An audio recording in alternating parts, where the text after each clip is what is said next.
NCP नेता सुनील तटकरे के style और उनके नैपकिन पहनने के अंदाज पर मंत्री भरत गोगावले ने तीखा पलटवार किया। गोगावले ने कहा, हर कोई भरत शेठ की नैपकिन की नकल नहीं कर सकता। हमारे नैपकिन में गरीबों की दुआएं हैं। की लोकसभेच्या निवडणुकीला ऑल देशामध्येच जो काय मुस्लिम बांधवांचा जो फतवा निघालेला होता त्याचा फटका सगळीकडेच पडला होता, हे आपण सगळ्यांनी पाहिलं। इव्हन भारतीय जनता पार्टीचे नेते मंडळी पण 400 पारचा नारा देत होते, ते पण 240च्या आतमध्ये आले होते, हे आपण सगळ्यांनी पाहिलं। आणि याचा मोठा फटका हा फतव्यामुळे पडला होता।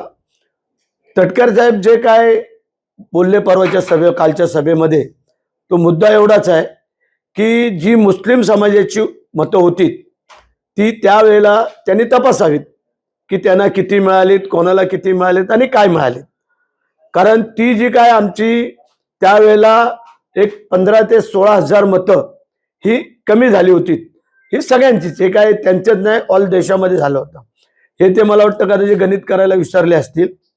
त्यानंतर त्यांची 25,000च्या आतच मतं, 30,000 आमच्याकडे नाहीत, 25,000च्या आतच। आणि त्या 25,000 मधली काय 25,000 मतं होत नाहीत, लक्षात आलं का?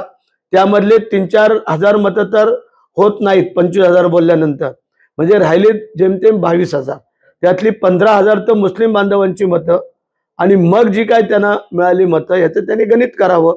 हा पार्ट वेगळा आहे।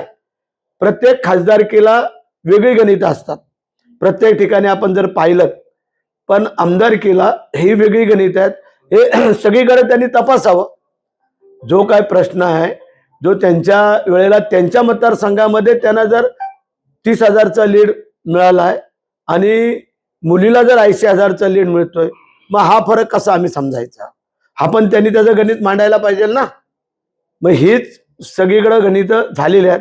ज्या योगेश कदमच्या इथं आम्ही 8-9 हजारांनी काय मागे होतो, तिथं नंतर एक योगेश कदम पुढे जाऊन विजयी झाला।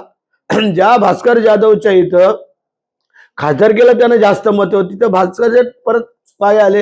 ही सगळ्या बाजूची गणित आज जर आपण पाहिलीत, तर मला वाटतं त्यांचं गणित कदाचित चुकत असेल। त्यांनी जरा थोडंसं परत जुन्या पद्धतीने अभ्यास करावा असं आम्हाला वाटतं।